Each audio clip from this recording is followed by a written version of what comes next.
أعوذ بالله من الشيطان الرجيم بسم الله الرحمن الرحيم. Assalamualaikum warahmatullahi wabarakatuh. Hai listeners, kembali lagi kita di 101 Ramadan Special. Di waktu yang spesial, di momen-momen spesial kita. Masih bersama guru kita Ustadz Muhammad Zikri Hafizahullah Ta'ala. Terima kasih Ustadz atas kehadirannya di studio Ustadz. Sama-sama. Selamat datang Ustadz. Van, Apa nih Mas? Allah. Gimana? Macetnya juga spesial. Macetnya spesial.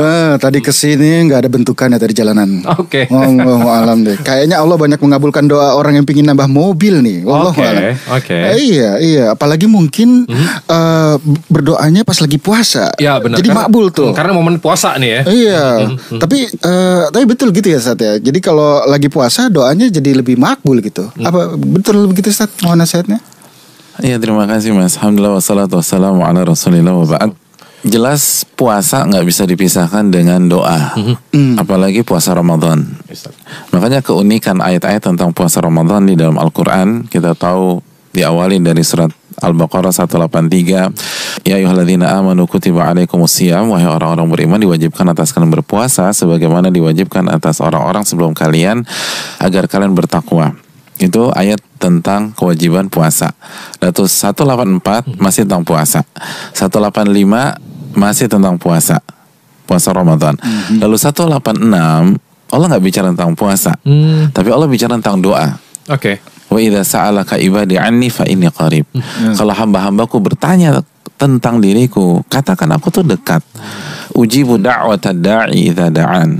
Aku mengabulkan doa-doa orang yang memanjatkan doa kepada diriku. Lalu di ayat ke-187 kembali lagi Allah berbicara tentang puasa. Jadi puasa, doa, terus puasa. Oke. Ini kan sebuah pesan bagi kita semua bahwa Ramadan adalah momentumnya kita memperbanyak doa kepada Allah Subhanahu wa taala. Oke. Apalagi ada penegasan dari Nabi SAW sebagaimana dalam hadis Abu Hurairah, Nabi SAW bersabda, "Thalathatun la turaddu da'watuhum." Ada 3 orang yang doanya nggak akan ditolak oleh Allah Subhanahu wa taala, pasti dikabulkan. Masya Allah. Di antara mereka yang pertama, as-shaim hatta yuftir. Orang yang berpuasa sampai dia buka. Wow. Jadi orang yang berpuasa dari subuh nih sampai maghrib, itu doanya nggak akan ditolak oleh Allah Subhanahu wa taala. Itu dikabulin Ustadz. Dikabulkan. Wow. Dikabulkan.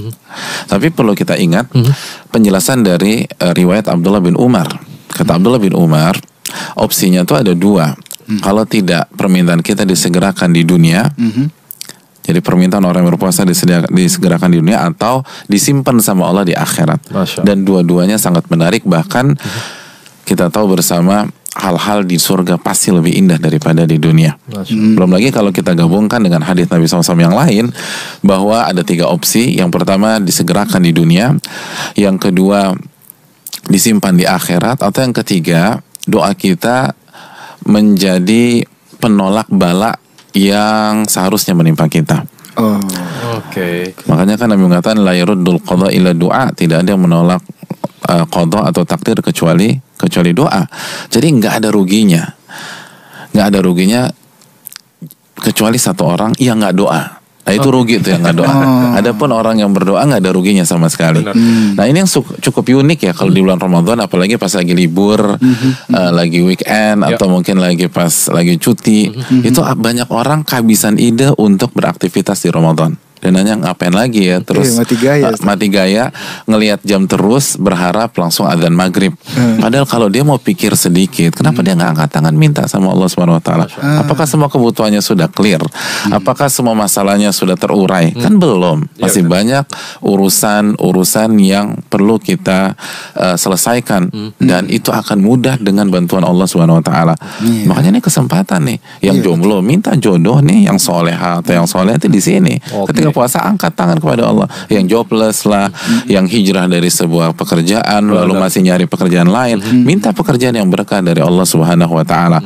Yang punya masalah rumah tangga, yang ada problem di keluarganya, ini kesempatan minta kepada Allah Subhanahu wa taala. Termasuk minta jalanan macet jangan jadi terurai gitu Ustaz ya? Iya, jelas lah. Apalagi traffic di sini kan itu bisa beberapa 1-2 jam beda. Benar gitu. Ya. Dari yang padat banget bisa jadi terurai, kita juga bingung kemana tuh mobil-mobil ya. Intinya bahwa jangan sampai kita lalai dalam berdoa. Kapanpun lagi nunggu mobil atau nunggu busway atau nunggu metro mini, apapun angkat tangan doa kepada Allah Subhanahu wa taala. Atau pada saat kita dalam mobil, kita nggak nyupir, kita duduk manis pada bengong. Benar. Terus ngecek inbox, lebih baik kita angkat tangan minta kepada Allah Subhanahu wa taala. Dan terakhir, ulama mengatakan seperti Al-Imam Muhammad bin Shalih Al-Utsaimin bahwa waktu yang terbaik untuk berdoa adalah menit-menit sebelum buka. Last minute Ustaz. Last minute. Kenapa demikian? Karena kalau kita lakukan komparasi dari detik pertama kita puasa sampai detik terakhir, yang paling lemes tuh pas kapan? Pas mau buka. Karena energi udah keluar. Terus itu waktu paling lama kita berpuasa, jadi paling lemes, paling merasa lemah itu ketika di akhir-akhir. Dan kondisi seperti itu cocok banget untuk berdoa. Karena semakin seorang hamba menunjukkan dan merasakan kelemahannya, keletihannya, dan kehinaannya, Allah semakin senang dan Allah akan ijabah. Terakhir, ingat, doa kita sangat ditentukan dengan bagaimana kita merespon seruan Allah. Dan ini bottom line-nya, teman-teman sekalian. Makanya ketika Allah berfirman tentang puasa dan tentang doa di Al-Baqarah ayat 186 tadi, Allah katakan wa idza sa'alaka ibadi anni fa inni qarib. Jika hambaku bertanya tentangku, tentang aku, katakan aku nih dekat. Ujibu da'wata da'i idza da'an. Aku kabulkan permintaan-permintaan mereka. Ayatnya nggak berhenti sampai di sini. Apa kata Allah? Falyastajibu li, maka sambutlah seruanku. Wal yu'minu bi, berimanlah kepada diriku. La'allahum yarsyudun, agar kalian mendapatkan petunjuk. Jadi lahirlah sebuah kaidah al-ijabah ala qadri al-istijabah. Dikabulkannya doa Anda itu tergantung bagaimana Anda merespon seruan-seruan Allah Subhanahu wa taala. Jadi kalau ada perintah kerjain deh. Ada larangan jauhin. Lalu Anda akan lihat bagaimana doa-doa kita lebih mudah dikabulkan oleh Allah, mungkin itu. Oke Ustaz, Masya Allah, terima kasih Ustaz atas jawaban dan penjelasannya. Jadi gitu tuh Mas, doa di Ramadan tuh diijabah insya Allah. Diijabah. Dan detik-detik terakhir pas mau buka puasa, gaspol tuh doa mestinya tuh. Oke Ustaz, terima kasih Ustaz. Subhanakallahumma wa bihamdika asyhadu an la ilaha illa anta astaghfiruka wa atubu ilaik. Assalamualaikum warahmatullahi wabarakatuh.